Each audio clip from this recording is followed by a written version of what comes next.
movies that highlight basically losers, because that's essentially kind of what they are, is a family of losers.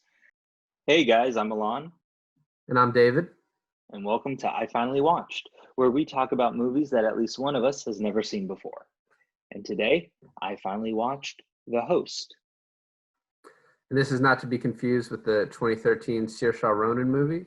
We are The book talking, adapt the book adaptation yeah, from I guess. Stephanie Meyers, the creator of Twilight. So you did your research. That's great. But we're not talking about that movie.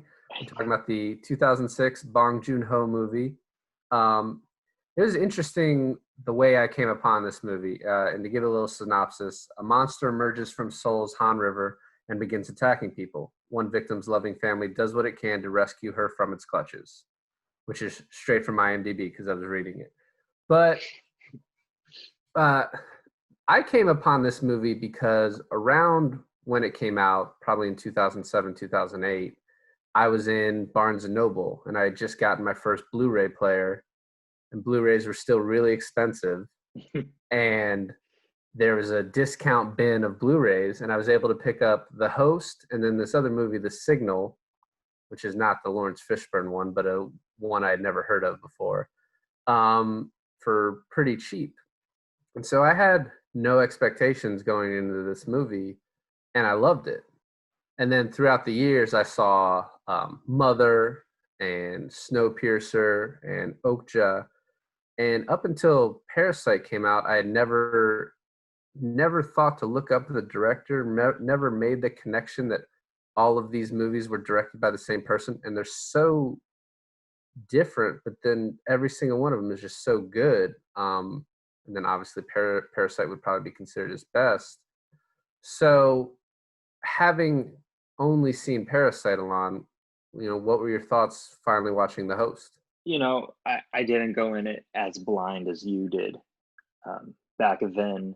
So I kind of knew what I was stepping into. I knew I was getting ready to watch a monster movie. I didn't think it was going to have me thinking uh, so much about, I guess, what, anti-government, anti-capitalism. The message, I think, in the movie was government is bad. So just go out on your own. You have a better chance of survival. Um, Yeah, all governments are bad. The U.S. government is particularly bad at overstepping its boundaries. And yeah, yeah. I was actually surprised how, I guess, anti-American this movie felt at times.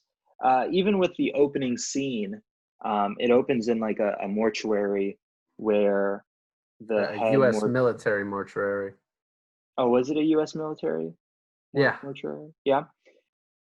The head mortician, being an American, tells his assistant to like pour all the formaldehyde and toxic chemicals down the sink. Yeah, even though he knew it would pour into the Han River, he's still told his assistant to do it anyways. And it, 6 years go by, and eventually it creates the monster of our movie.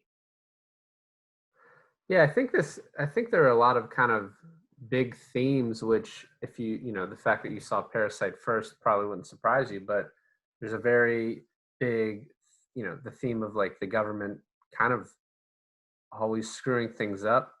But then also there's an environmental theme too. This was created by dumping toxic waste into the Han River. Then also you see these people when the monster first emerges, they throw the main character throws a beer can at it, Oh and it yeah, and kind of then everyone else like joins him in throwing all this like garbage crap in the river.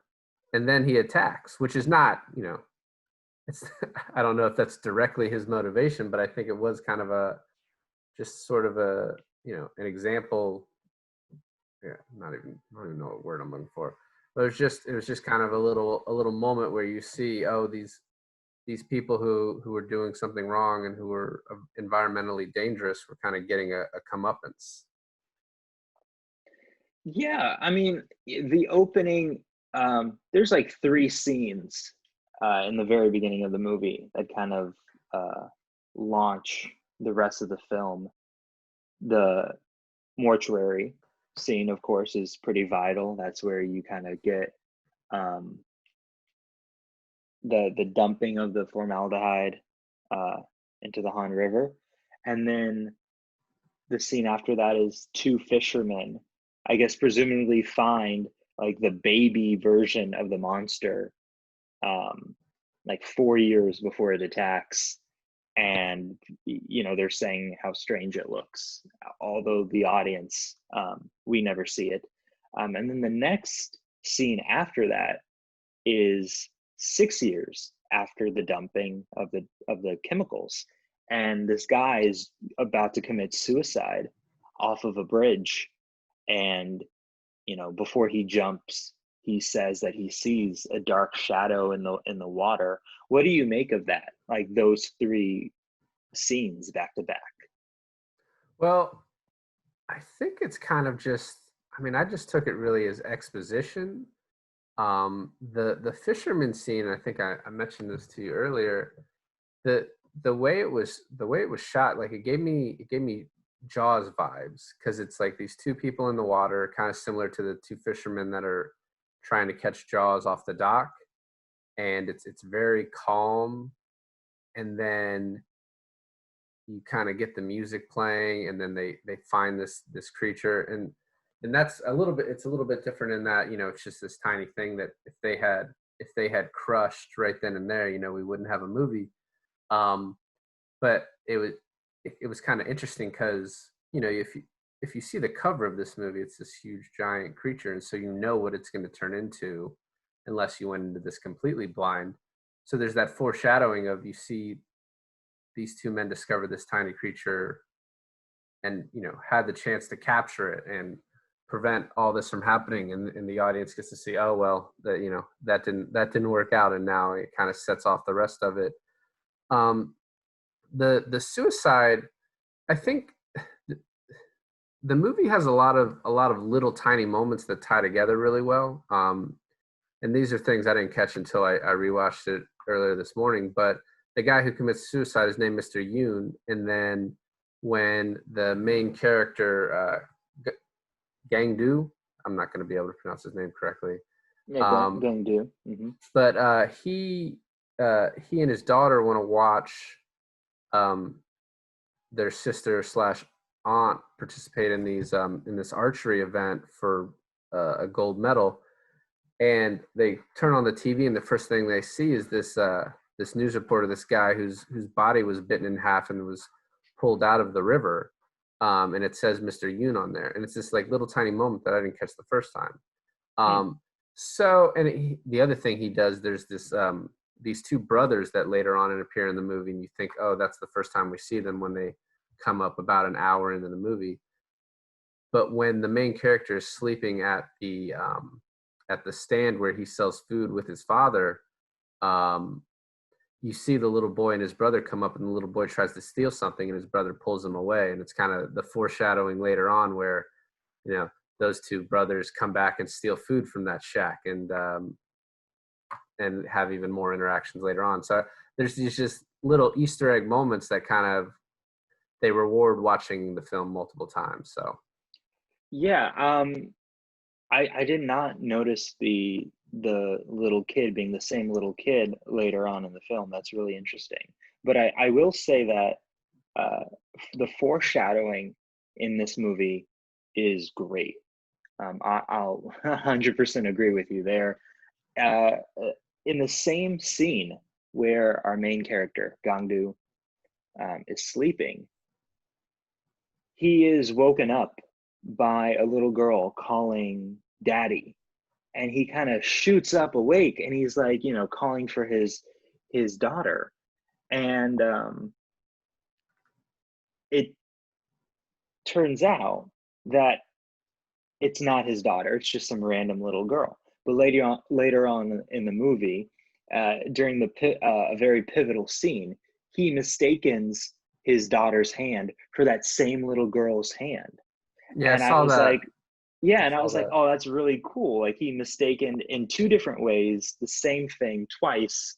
Um, and that, yeah, that was just like amazing foreshadowing in filmmaking right there. So And the other thing that really made me enjoy the movie and appreciate it was the comedy aspects of it. I think that starts out with so after his main character's daughter is captured, Hansu, that she's presumed dead, and everyone who was at the river that day is kind of gathered into um, a sort of a gymnasium place where all the families of people that have died are there, and all the people that were at the river. And a guy in a yellow hazmat suit walks in and ready to make an announcement, and he kind of slips and falls, and then like gets up real quick and tries to act like nothing happened. So like little moments like that, um, mhm. I really Well, enjoyed the I was lightheartedness just, of it. I will just say like the tone is very like inconsistent, but also because of it's inconsistent so much it becomes consistent. It's almost it's this like science fiction monster horror movie, um, but like you said, it has scattered comedic parts all through it. I would even say like in the filmmaking, just the way things are like shot, angled, even the music kind of gives certain like serious scenes um, a comedic tone to them.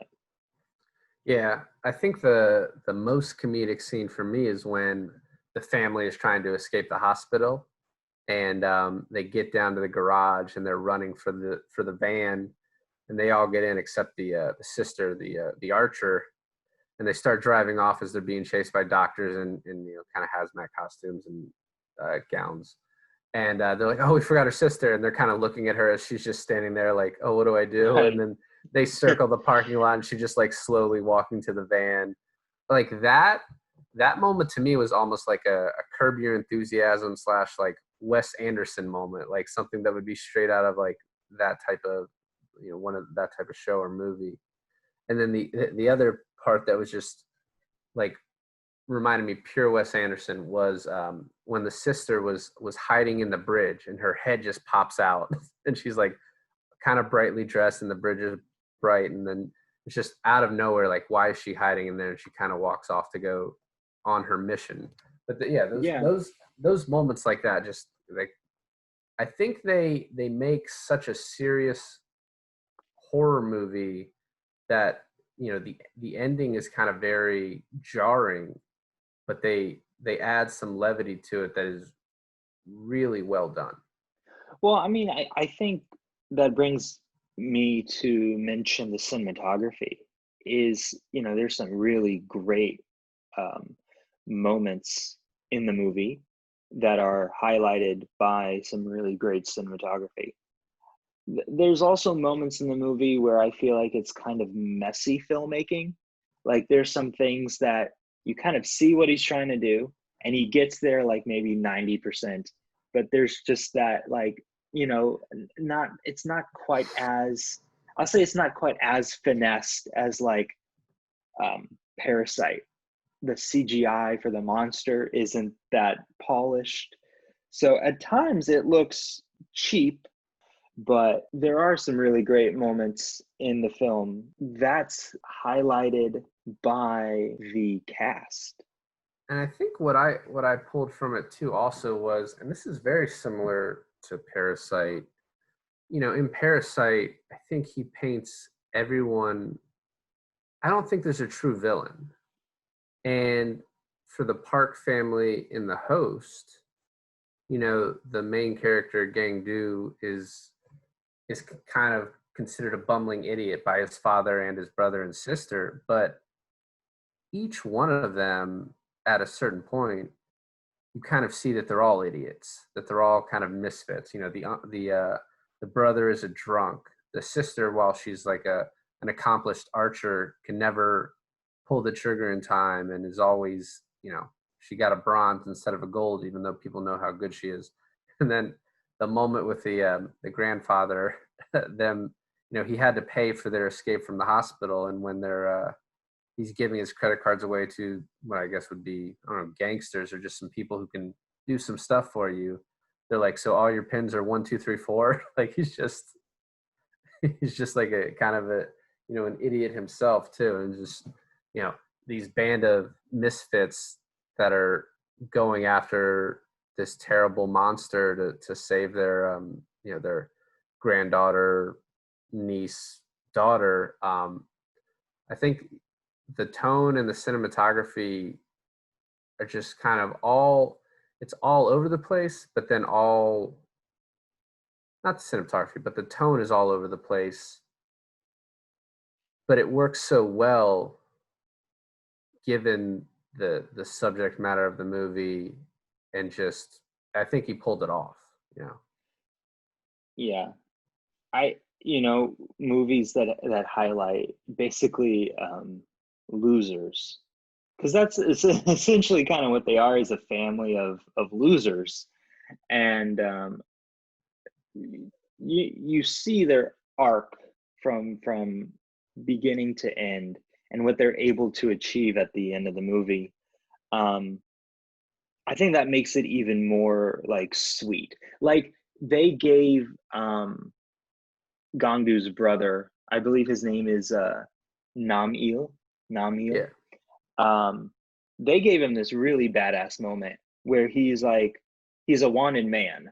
The whole family is wanted, and the same, I think it's the same gangsters that helped them escape, has tracked him down and wants to turn him in for the reward money, where he's able to be completely surrounded by all these people who want to turn him into the government, and he escapes by like sticking a paperclip in a electric outlet and causing a blackout and locking them in the room, and crawling out. Yeah, and then they, at the end of the movie, I think the sister is able to shoot the her arrow in time and hit exactly where she needed to hit. So it's just, I think, making them kind of these unlikable, faulty loser people, and then having them win out in the end makes it like so much sweeter to watch. Well, yeah, because each one of them kind of had a loser moment. The brother, as he is able to escape all those people, falls over an overpass and like really hurts his legs, and he fell for this trap and like almost got caught. The sister has a chance to kill the monster earlier with an arrow, and she once again can't take the shot. And then obviously Gangdu the entire time is sort of a loser up until he gets lobotomized. And that, I don't know if they're trying to say that made him smarter or if it just didn't have that great of an effect on him. But from then out, he was able to hold someone hostage, steal a van, and then, sort of fight off this monster to get his daughter back. And so I Yeah. think each person besides the grandfather was able to have a redemption arc, which is really cool the way he set this up. I mean, the characters, each the brothers and the sister are kind of fully developed throughout the movie, and they all three have just a really good arc of redemption. Which at the end makes for, I would say, like a really badass scene, where they finally track down the monster at this like rally protest thing. A little bit of backstory there is that the government developed this like poisonous gas to kill the monster, which is like, I don't know if that would actually happen in real life, because the gas is like so poisonous that it kills like anything in like a certain mileage radius, and Right. they just release it in the middle of this protest, because they like have their chance because the monster's there. So I don't know if that would actually happen or if that's the way it would happen, but this like super poisonous gas is released, and then um, the monster seems affected by it, which gives long enough time for um, the the family to try to get to their daughter, like you said, their daughter slash granddaughter slash niece, Yeah, niece's rescue. the little girl.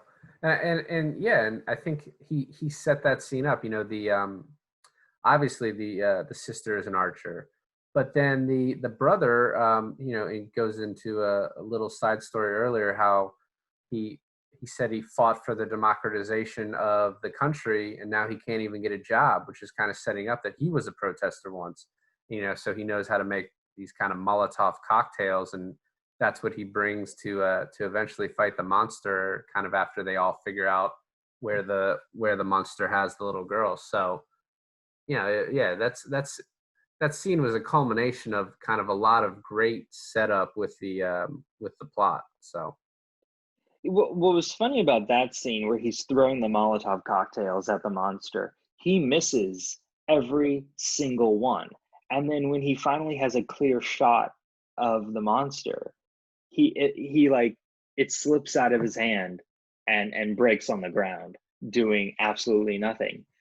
Meanwhile, just a random homeless person, the one he borrows all the like the gasoline and the bottles to make the Molotov cocktails, is just like comes in out of nowhere and just starts dumping gasoline from the top of the bridge on top of the monster.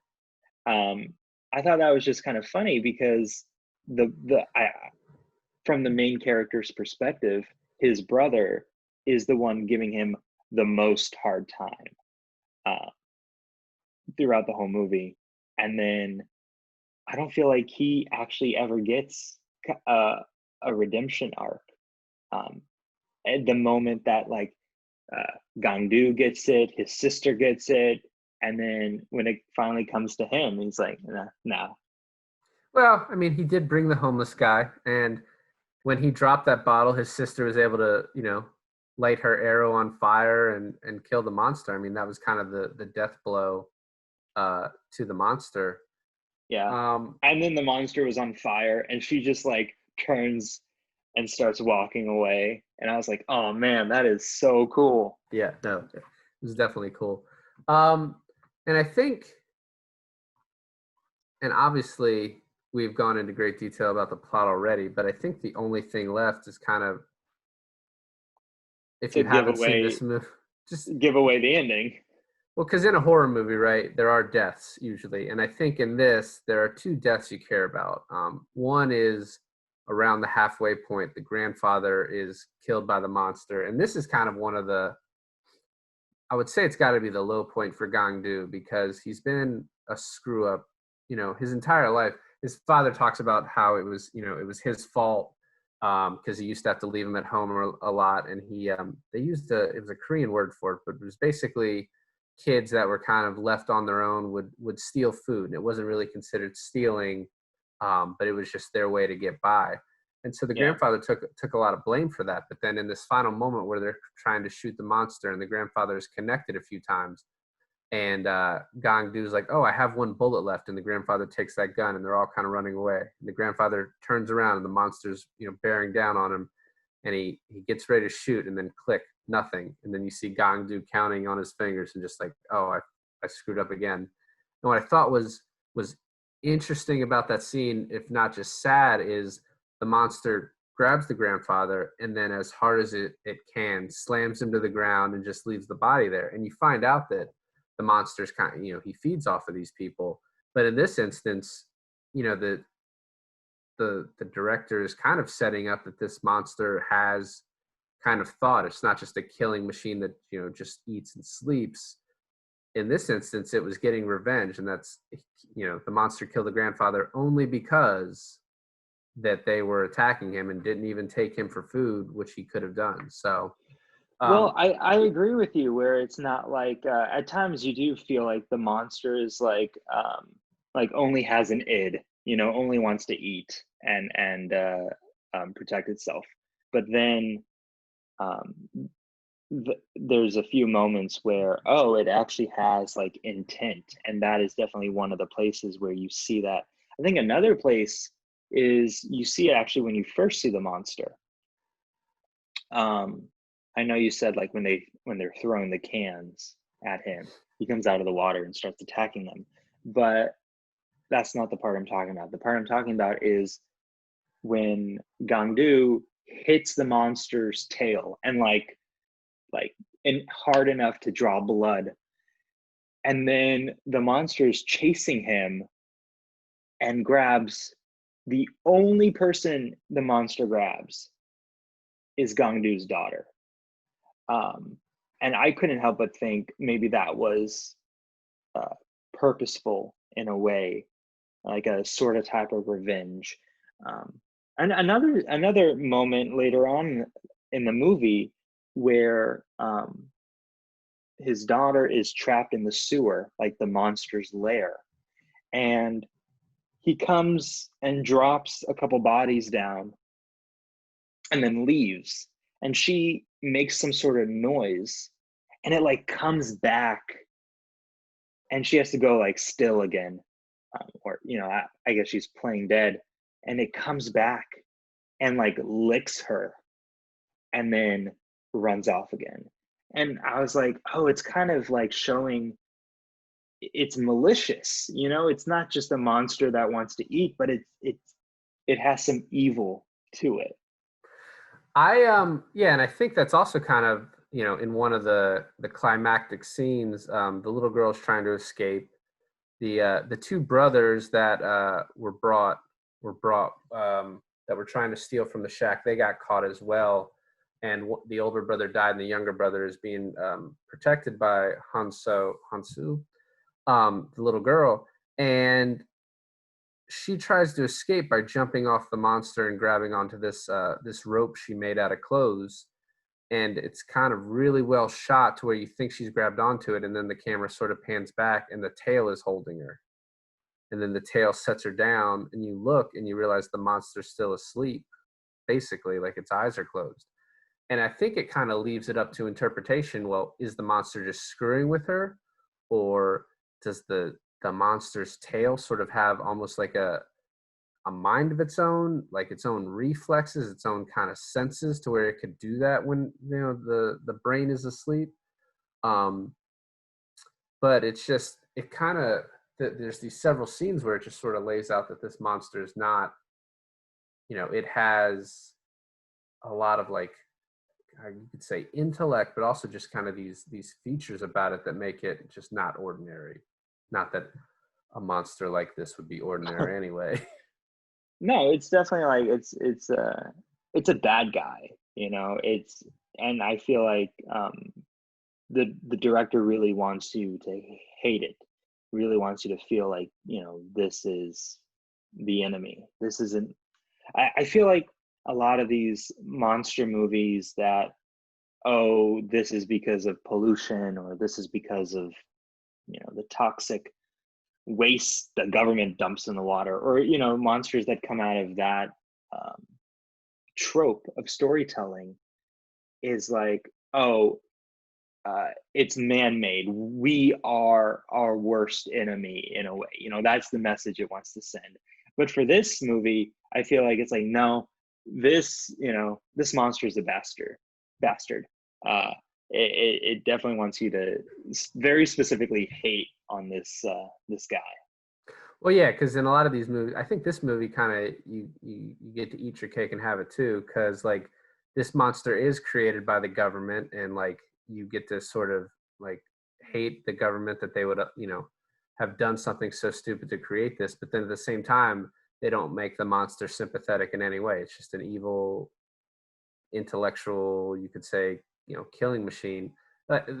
Going back to when he first captured the little girl, if when he goes across the river, he has a body that's in his stomach, and he spits that person up and then swallows the little girl and then grabs the guy by his tail, sort of switching them around. And when I saw that the second time, I realized that's because the guy was already dead, And so now he was protecting the little girl while he's going through the water. I don't really know why he was doing that. It was maybe just to keep his meat fresher, but she was able to survive because she was in the stomach rather than being dragged through the water where she couldn't breathe. Oh, I thought it was because since the guy in his mouth was already dead, he now had to like try to kill the little girl by like suffocating her in his mouth. I guess I mean either which way, you take it, but that's the way I took it. And then, so just going back to set up the ending too. So, the Gong Du's major screw up in getting his grandfather killed, I think, kind of sets up the ending where the little boy that is being protected by the little girl. They're both captured by the monster, and the monster escapes, setting up that climactic final scene where the monster is killed. And Gong Du, he wasn't able to save his daughter, which is kind of something that really, it really hits hard in a movie that's got such a fun tone in a lot of places. Oh, you're just gonna throw that out there Yeah, without warning. we're just going for. I mean, Okay. we said we are getting into it. Um, but then for I think, but the movie does a good job of showing the growth of Gong Du by, when the little girl and the little boy were kind of thrown up by the monster onto the ground. He pulled his daughter to see if she was alive, and you kind of were hoping that she would eventually wake up, but she doesn't.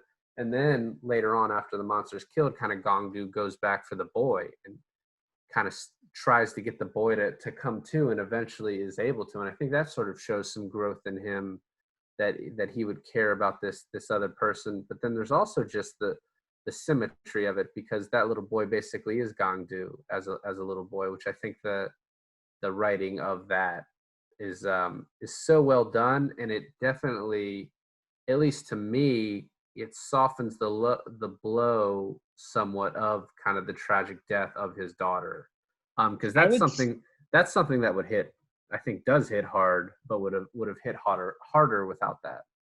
I think what even hits harder than the daughter not making it in the end is the fact that the daughter never got to see the amount of um, action and pursuit her entire family took to try to save her.